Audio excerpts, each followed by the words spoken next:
Это...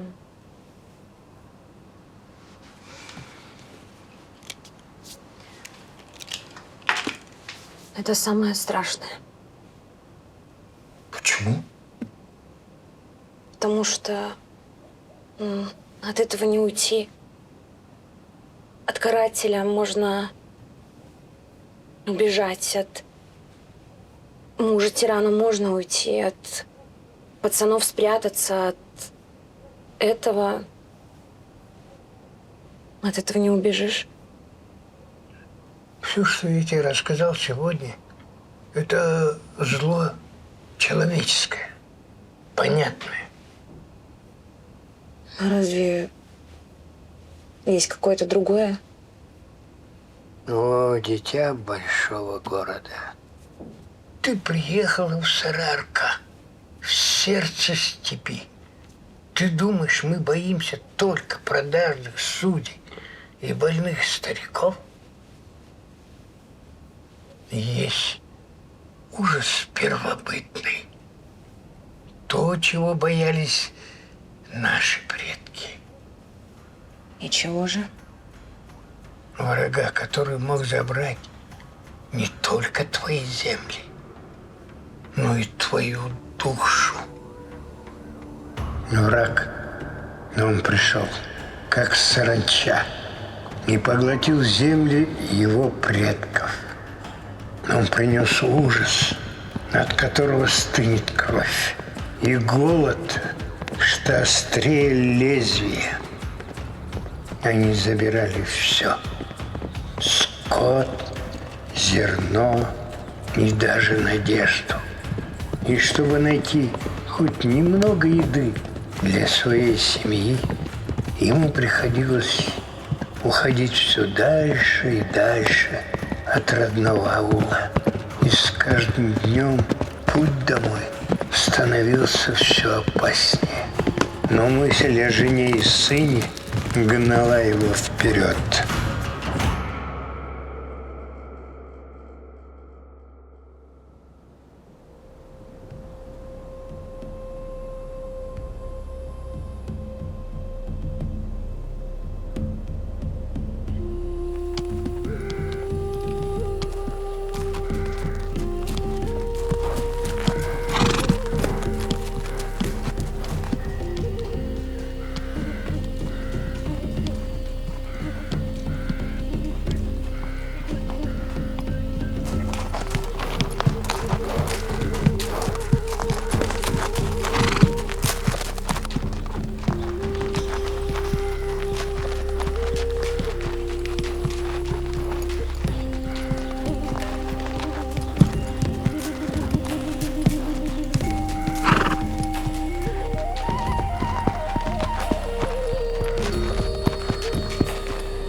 Ну вот и все. Казан, что-то я устал. Время позднее. Мне пора уже ложиться. Да, конечно, это.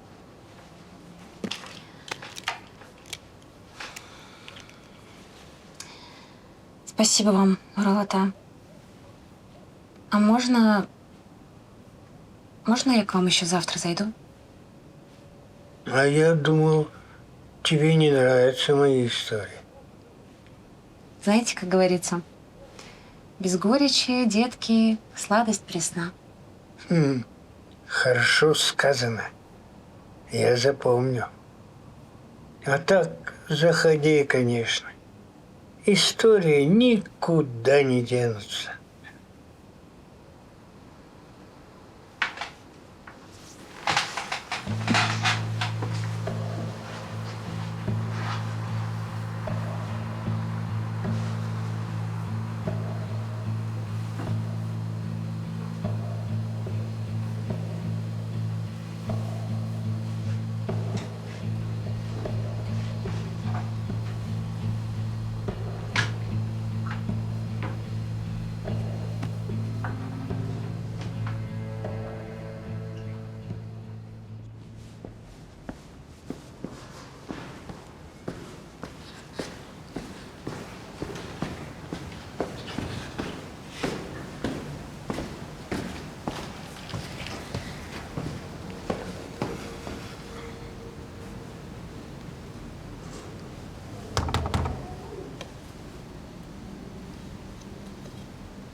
Доброе утро, Уралата.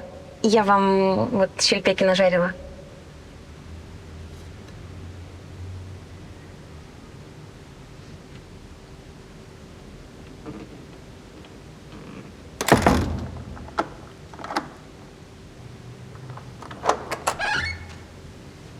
Здравствуйте. А вам кого? Здравствуйте, меня зовут Карина. Мы с Уралата вчера говорили. Он разные истории рассказывал. Уралата, вы меня разве не помните? Понятно.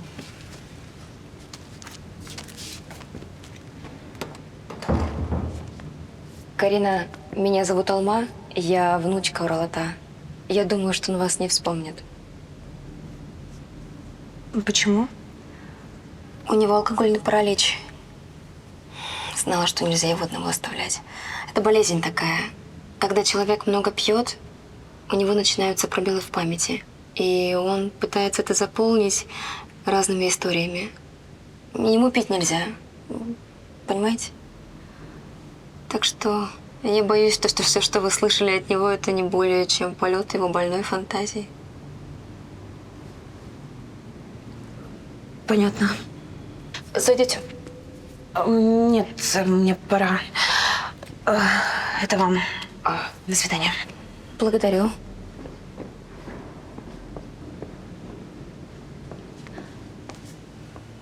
Карина, вы не расстраивайтесь так. Как говорил мой Аташка, без горечи, детки, сладость пресна.